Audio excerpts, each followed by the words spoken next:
Manchester United have just walked away from a £100 million superstar. But what happened next could define this entire transfer window. A player is reportedly telling Bruno Fernandes he wants to join. Another could cost £80 million.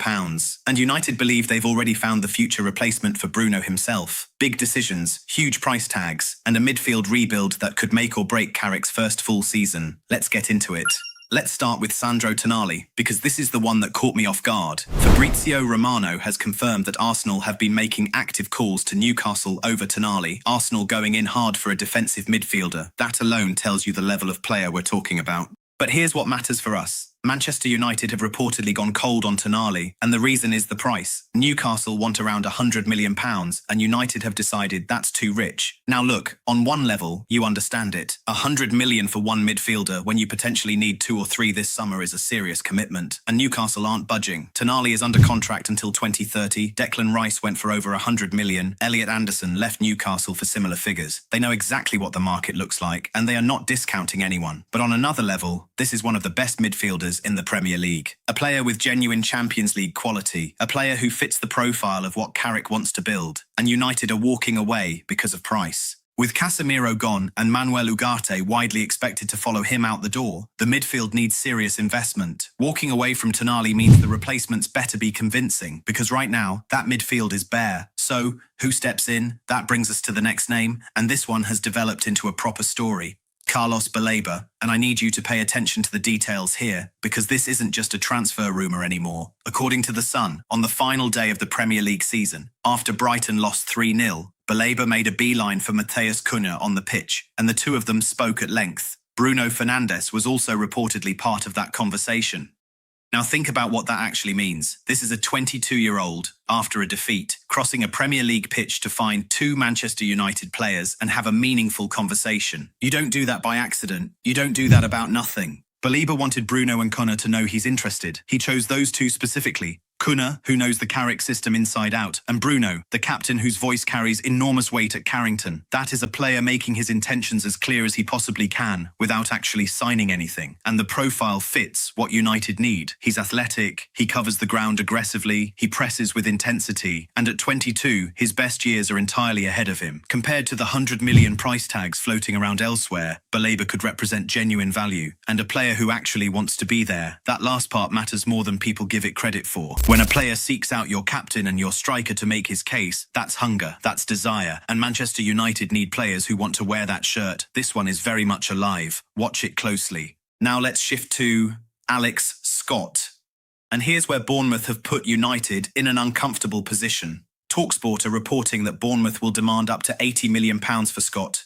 £80 million. And before anyone says that's unrealistic, Bournemouth are not bluffing. They know United need midfielders. They know the market, and they know their player had an extraordinary season. The man of the match at the Emirates when Bournemouth beat Arsenal was not a fluke. Scott was brilliant last season, carrying the ball, breaking lines, driving forward with real quality. The talent is not in question. But £80 million for a player who has never played in the Champions League, never been tested at the very top level, is a significant gamble. It's a bet on potential rather than proven elite quality.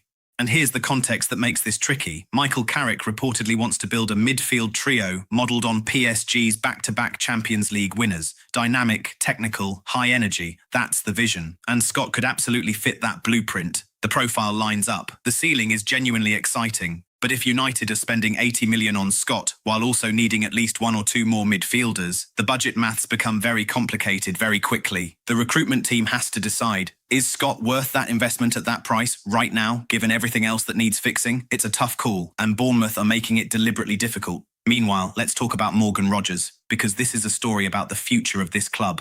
Not just this window. The Manchester Evening News are reporting that United view Rodgers as the eventual heir to Bruno Fernandes at Old Trafford, the long-term creative successor, the next 10. He had a brilliant season at Aston Villa. He's an England international, and United aren't alone. Arsenal reportedly have him as their top target. Chelsea are watching, and the competition for his signature is real. What this story tells me isn't just about Rodgers himself. It tells me United are thinking in windows, not just in panic buys.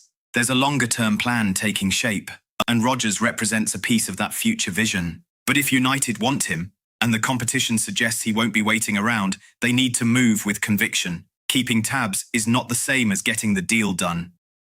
And finally, Karl Darlow. Now this might feel like small news compared to everything else, but stay with me. The Northern Echo are reporting that United are looking at Darlow as backup goalkeeper cover. His contract at Leeds expires this summer, so he'd cost nothing in transfer fees. Here's why this matters. Both Altay Bayindir and Andre Onana are reportedly expected to leave Old Trafford this summer. If that happens, Senne Lammens as number one, and United would need cover behind him immediately. Darlow is experienced, he's Premier League proven, and he's free. It's not a headline move. It won't trend on social media, but it's exactly the kind of smart, low-cost squad management that frees up money to spend where it actually counts, in that midfield. Sometimes the sensible move is the quiet move. So here's the big picture. United are being disciplined on price. Tonali at 100 million is too much. They're pursuing younger, higher-ceiling options. Baleba, Scott, Rodgers. And they're managing squad depth quietly in the background with moves like Darlow. The Carrick vision of a Champions League caliber midfield trio sounds exciting. The intent feels real, but intent has to become action. The window is moving, other clubs are moving, and United cannot afford another summer of missing out on target after target while the rest of the league pulls ahead. The next few weeks will tell us everything we need to know about whether this club is serious this summer. That's your transfer update right here on Reds View. If you want to stay across every development as this window unfolds, make sure you're subscribed. We are going to be all over this every single day. Drop your thoughts in the comments. Are you frustrated about Tonali? Does Baleba excite you? Is 80 million too much for Scott? Let me know. I read every comment.